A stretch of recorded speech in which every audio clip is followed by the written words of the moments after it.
Thank you. Thank you. I'm Kate. I'm the founder and CEO of a blockchain fund based out of Seattle. We're a team having started investing in the space since mid-2015 and then now focusing on deploying capital in cryptocurrencies and blockchain projects. We have an exciting panel today.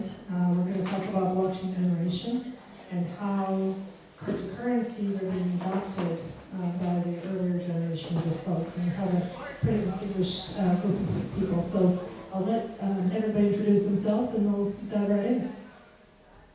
Hello everyone, I'm Eyal Granit. I'm a managing member of a blockchain investment group called Codex3. We invest into coins and tokens and also equity of early stage companies in the blockchain space. We are 100% focused on blockchain. I also work with Kate in her VC, and I'm also an angel investor in the Seattle area and invest in tech and fintech and medical devices. So, nice to meet you all.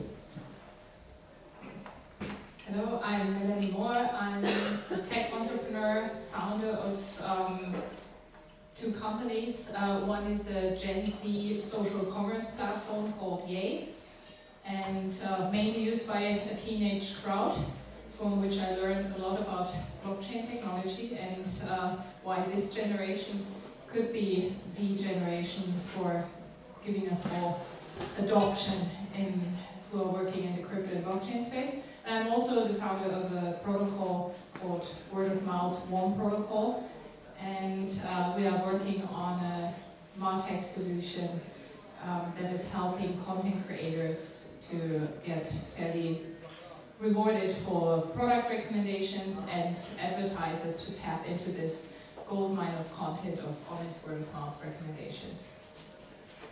Thank you very much. My name is Florian Boland, and I'm stepping in here for Mark Ebersberg, who couldn't make it, but he said I should take the chance and talk a little bit about the one thing which I think blockchain needs, it's adoption.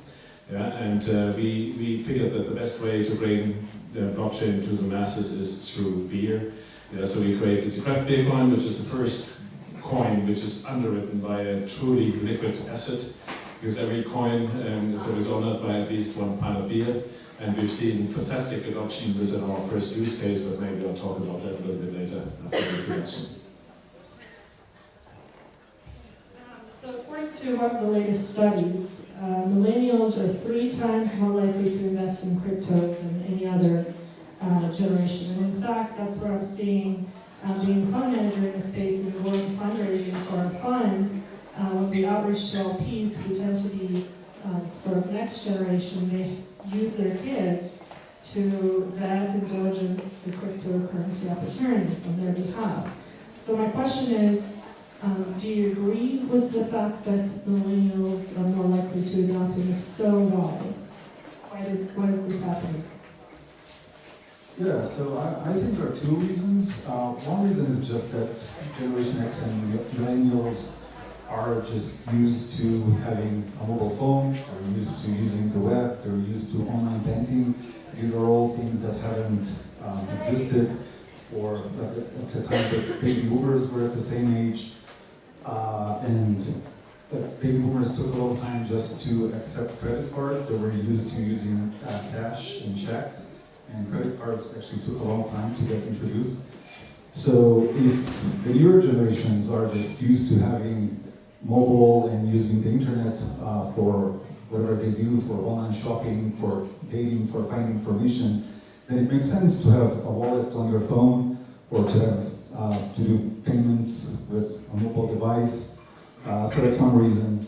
And I think another reason, if you look at investments, we are at a very peculiar time in terms of macroeconomics, where we have stocks going extremely high, reaching all-time high, basically almost every day, and zero or negative interest rates. Which makes an economic case for investments in assets that are not related to traditional markets and that basically mostly include crypto.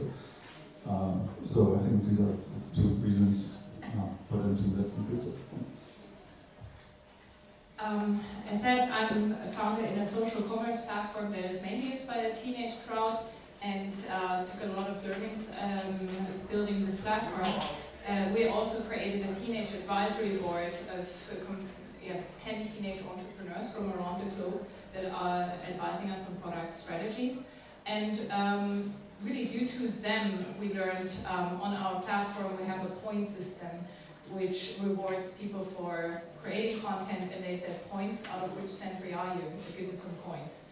And one of these teenage advisors said, Melanie, the first money I made with my agency, he is having a creative agency, he's now turning 18 and already advising a lot of Fortune 500 brands in how to reach out to teenage customers.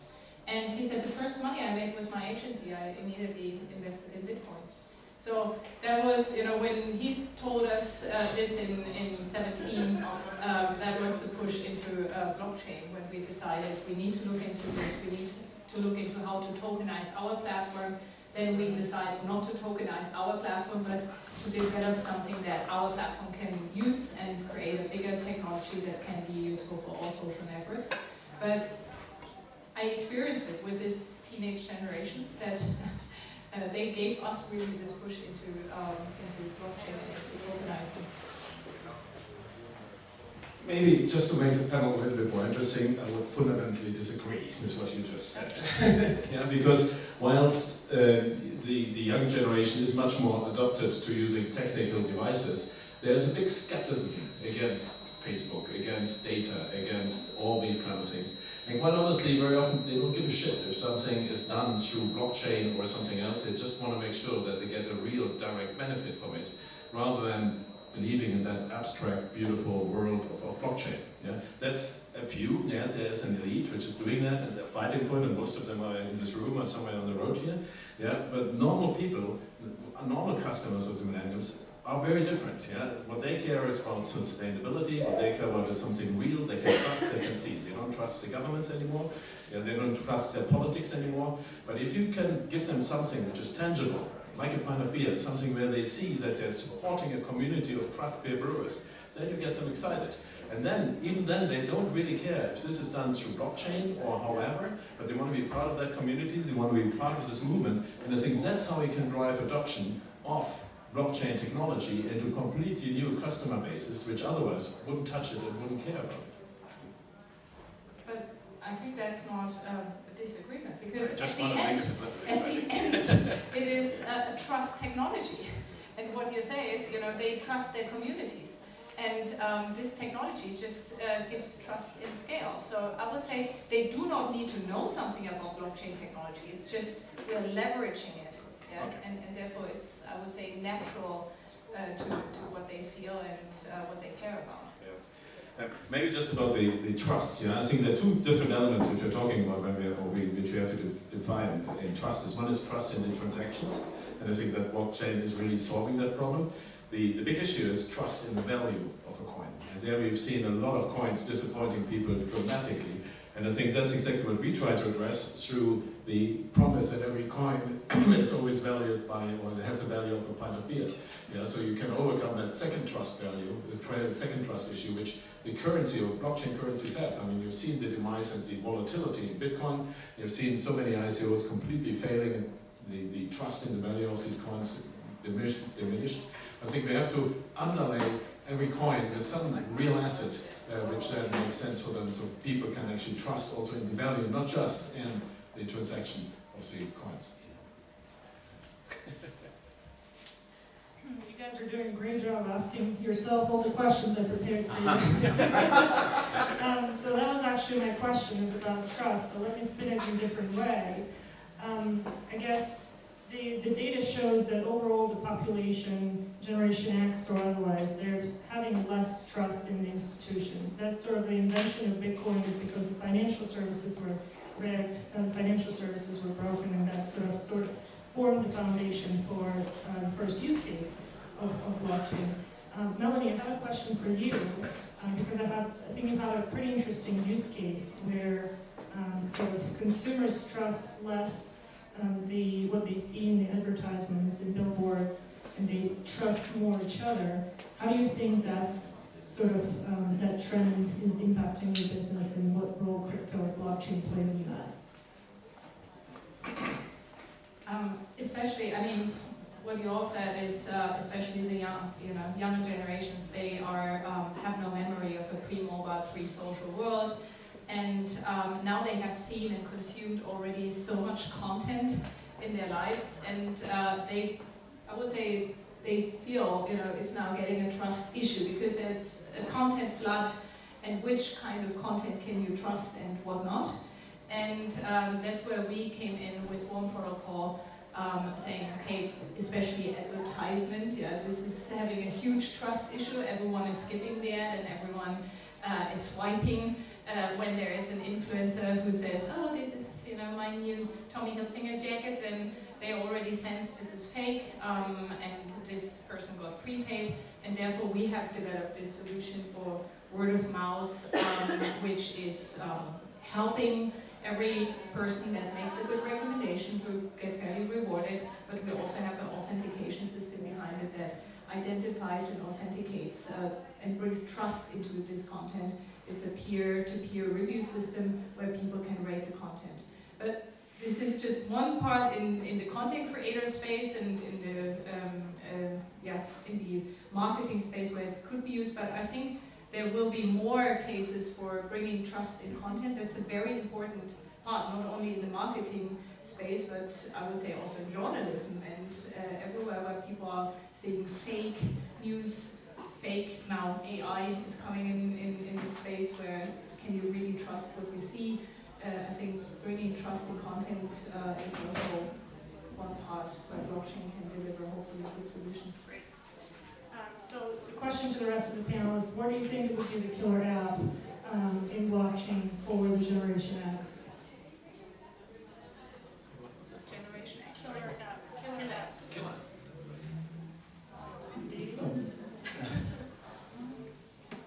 So I think nobody really knows yet, and that's one of the exciting things about being in this space, is basically seeing the industry being built and developed, and just building things that have good user experience, that can attract users, that can provide value. I think this is something that was a little bit missing in the last couple of years. People were trying to build all sorts of projects that didn't make sense, or were too complicated, or just didn't get any traction.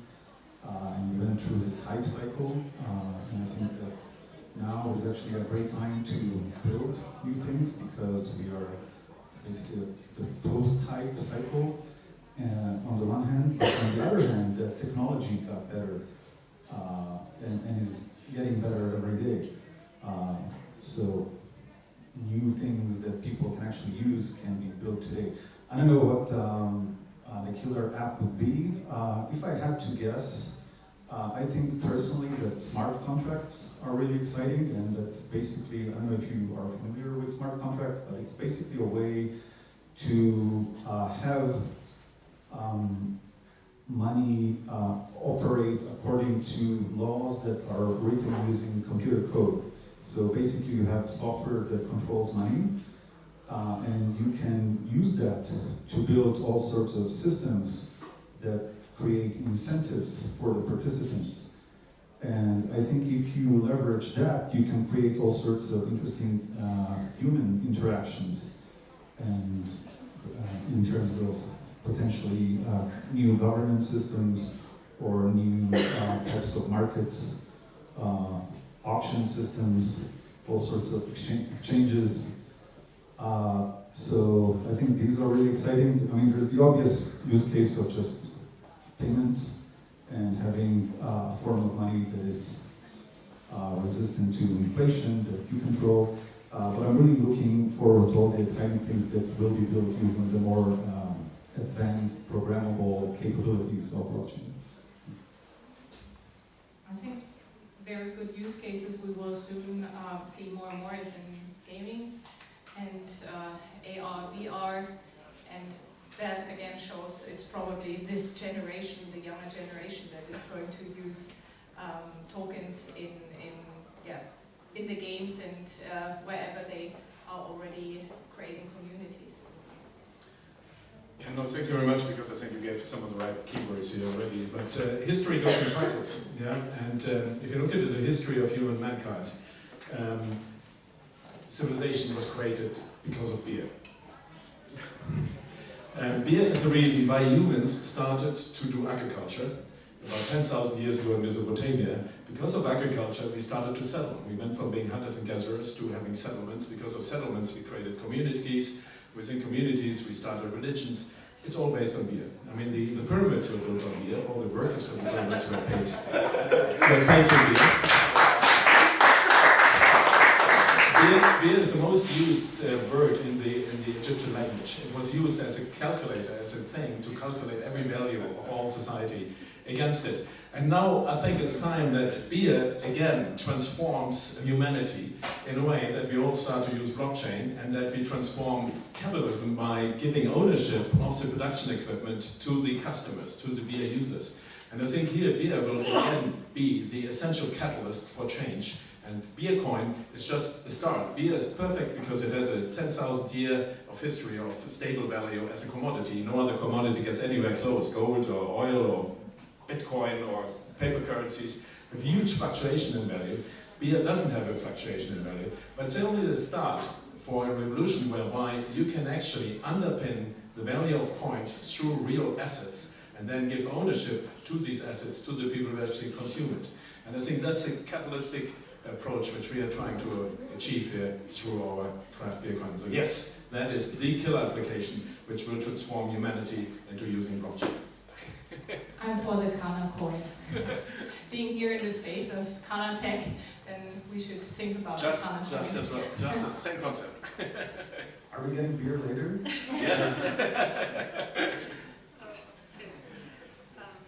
What a diversity of killer app viewpoints. That's awesome. So the last question I have, and then we'll open it up to the audience. So you talked about the last 1,000 years and the agriculture, perhaps industrial revolution came afterwards, and then you have the last internet age.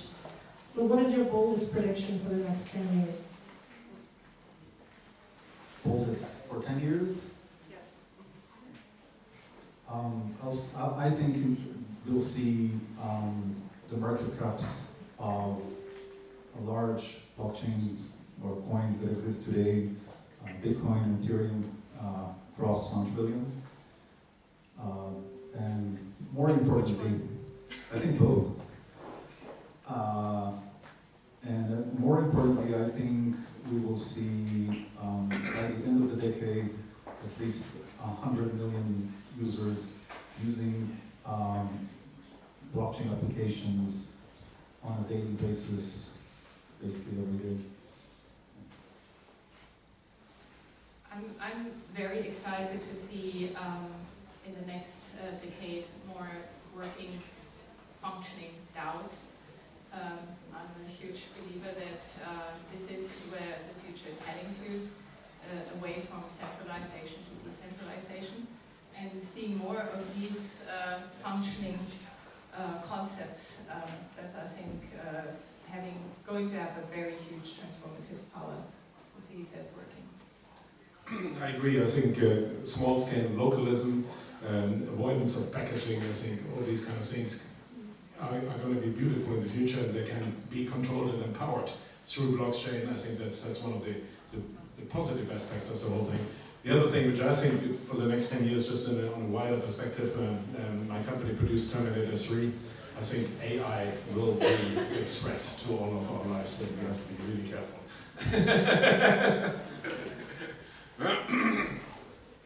On that note, on this positive note, I'd like to thank our panelists. Let's give them a round of applause.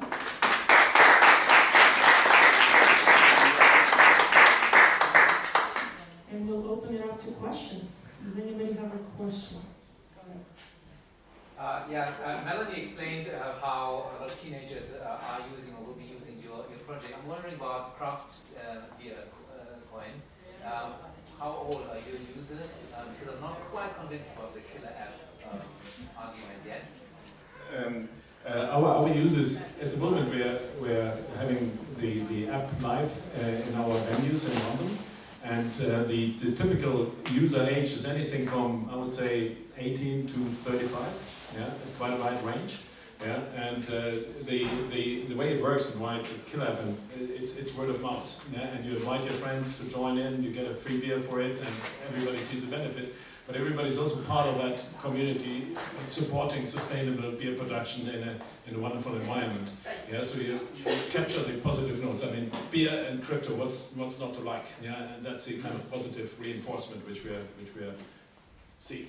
Yeah, we have about 10,000 people using the app in our beer garden and our brewery. Yeah, and they're using it regularly. Yeah, and it's growing. Yeah, and we're going to put more incentives on to create that kind of multiplication of the marketing functions. Yeah. Anyone else?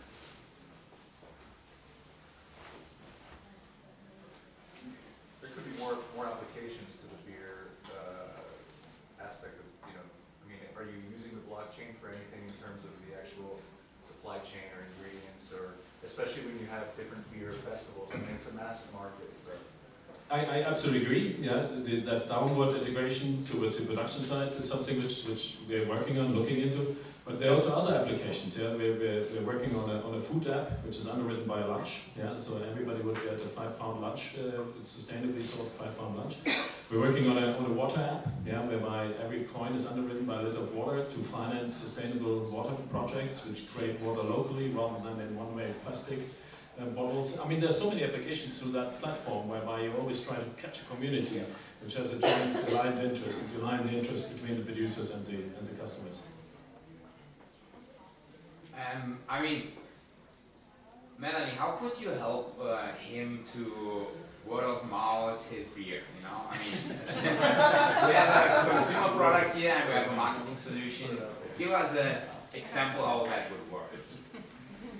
Yeah, definitely we could integrate in your application our protocol, which could help everyone who's making a recommendation about beer or the pub or whatever to get value out of his recommendation, to get rewarded for the recommendation. Sounds good. And see room for collaboration. Absolutely. Still, maybe we can also add a kind of app to it. Do you have age restrictions in corporate there now? Well, both of you actually. How do you monitor age restrictions, age limitations? No, you have to say that you are actually at the age of over 18. But then when you collect your beer at the bar, it's still the responsibility of the bar to make sure that they check your age. One could build that into the app, yeah. But then you have to go through all the KYC thing, which we avoid unless you invest a certain amount of money into the app. Yeah, so because in the UK they just changed the law from the Digital Policy Alliance where you can't just tick a box anymore. So if it's a porn website or if it's buying alcohol online or whatever the activity might be, you actually, they do some really deep scraping or deep social checks to make sure that you really are who you say you are the age. Yeah. No, in our case, it's still because we physically had the beer to the person. Okay. And that's still a check. Makes it easier from a customer. Yeah. So ours is a protocol and decentralized in its approach. So it can be through SDKs, APIs, embedded in any kind of social platform, publishing platform, e-commerce platform. So it's then due to the platform what restrictions it has. Is it Facebook having you need to be 13, or what kind of content is allowed on the platform or whatnot? But it's word of mouth, so any word of mouth. Theoretically, it could also work in a porn site when it's word of mouth for the services given. But then it's of course restricted to the porn site, what kind of content is allowed and whatnot. Thank you once again to our panelists. If there's no more questions, we'll close it out. Thank you.